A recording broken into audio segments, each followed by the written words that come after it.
بسم الله الرحمن الرحيم.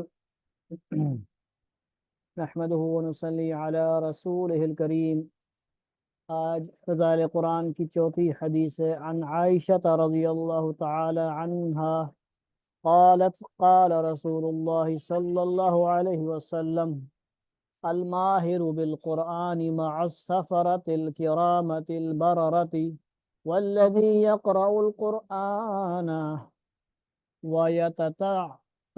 فيه وهو عليه شاق له أجران. رواه البخاري ومسلم وأبو داود والترمذي والنساء وابن ماجہ۔ حضرت عائشہ رضی اللہ تعالی عنہ نے حضور اقدس صلی اللہ علیہ وسلم کا یہ ارشاد نقل کیا ہے کہ قرآن کا ماہر ان ملائکہ کے ساتھ ہے جو میر منشی ہیں، کیا ہے، نیکی لکھنے والے فرشتوں کے سردار ہیں، جو یعنی دائیں طرف بھی جیسے ہوتے ہیں، اور نیک کار ہیں۔ اور جو شخص قرآن شریف کو اٹکتا ہوا پڑھتا ہے، اٹک اٹک کے پڑھتا ہے ایم کی طرح، اور اس میں دقت اٹھاتا ہے، دقت کیا اٹھاتا ہے؟ تکلیف اٹھاتا ہے، کیا اٹھاتا ہے؟ تکلیف، اور اس کو دوہرا اجر ملتا ہے، اس کو دوہرا اجر ہے، دگنا ڈبل ثواب۔ یعنی ایک ایک آیت میں بار بار اٹک رہا ہے، ٹھیک ہے جی، پنجابی میں کہتے ہیں اڑ رہا ہے بھائی، اڑنا اڑ کے پڑھنا بھائی، ٹھیک ہے جی، یہ اٹک اٹک کے پڑھ رہا ہے، تو وہ یہ نہ سمجھے کہ میں وہ تکلیف اٹھا رہا ہوں، چھوڑ دیتا ہوں، استاد تنگ آ جائے گا، یہ ہو جائے گا، وہ جائے نا، استاد بھی محبت شفقت کا معاملہ کرے، اور وہ خود شوق سے پڑھے اس حدیث کو سامنے رکھتے ہوئے کہ میں بار بار اٹک رہا ہوں، تو کیا ہے جی، مجھے اللہ تعالیٰ اجر ڈبل عطا فرمائیں گے تکلیف کا۔ قرآن شریف کا ماہر وہ کہلاتا ہے جس کو یاد بھی خوب ہو اور پڑھتا بھی خوب ہو، اور اگر معانی و مراد پر بھی قادر ہو تو پھر کیا کہنا ملائکہ کے ساتھ ہونے کا۔ یہ مطلب ہے کہ وہ بھی قرآن شریف کے لوح محفوظ سے نقل کرنے والے ہیں، یعنی لوح محفوظ سے نقل کرنے والے، پہنچانے والے، اور یہ بھی اس کا نقل کرنے والا، حفظ کرنے والا، آگے پہنچانے والا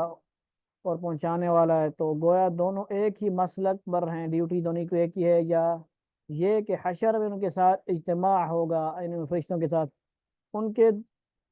اٹکنے والے کو دوہرا اجر، ایک اس کی قرات کا، ٹھیک ہے جی، دوسرا اس مشقت کا، دوسرا اس کی مشقت کا جو اس بار بار کے اٹکنے ہوئی سے برداشت کرتا ہے۔ لیکن اس کا مطلب یہ نہیں کہ یہ اس ماہر سے بڑھ جاوے، ماہر کے لیے جو فضیلت ارشاد فرمائی گئی وہ اس سے بہت بڑھ کر ہے کہ مخصوص ملائکہ کے ساتھ اس کا اجتماع فرمایا ہے، بلکہ مقصود یہ ہے کہ اس کے اٹکنے کی وجہ سے اس مشقت کا اجر مستقل ملے گا، لہذا اس ادھر کی وجہ سے کسی کو چھوڑنا نہیں چاہیے، بلکہ کیا کرنا چاہیے، پڑھتے رہنا چاہیے، پڑھتے رہنا چاہیے، بار بار دہراتے رہنا چاہیے، اس کا دہرانا بہت فضیلت والا ہے، بہت اعلیٰ ہے۔ ملا علی قاری رحمۃ اللہ علیہ نے طبرانی اور بہقی کی روایت سے نقل کیا ہے کہ جو شخص قرآن شریف پڑھتا ہے اور وہ یاد نہیں ہوتا، حفظ نہیں ہوتا، تو اس کے لیے دوہرا اجر ہے۔ کتنی بڑی بات! حفظ نہیں ہوتا، کہتا نہیں مجھے نہیں ہوتا، مجھ سے نہیں ہوتا نا، اور اس کو یاد کرنے کی تمنا کرتا رہے لیکن یاد کرنے کی طاقت نہ ہی رکھتا، مگر وہ پڑھنا بھی نہیں چھوڑتا، تو حق تعالی شانو اس کا حفاظ ہی کے ساتھ حشر فرمائیں گے، حفاظات کے ساتھ، حافظات کے ساتھ حشر کس کا فرمائیں گے؟ جو پڑھنا بھی نہیں چھوڑتا، پڑھتا رہتا ہے، یاد کرتا رہتا ہے، دو آیتیں یاد کرتا ہے، ایک بھول جاتی ہے، تین یاد کرتا ہے، بہت بھول جاتی ہیں، تو انشاءاللہ اس کو بھی کیا کریں گے، اللہ تعالیٰ اس کی محنت کا، ٹھیک ہے جی، اجر دیں گے، اس کی نیت کا اجر دیں گے۔ تو بہت بڑی بات ہے جی، اس پہ ہم کتنا بیان کر سکتے ہیں، عمل کر سکتے ہیں، ہمارے لیے، ہم سب کے لیے کتنی بڑی فضیلتیں ہیں، ہم سوچ نہیں سکتے۔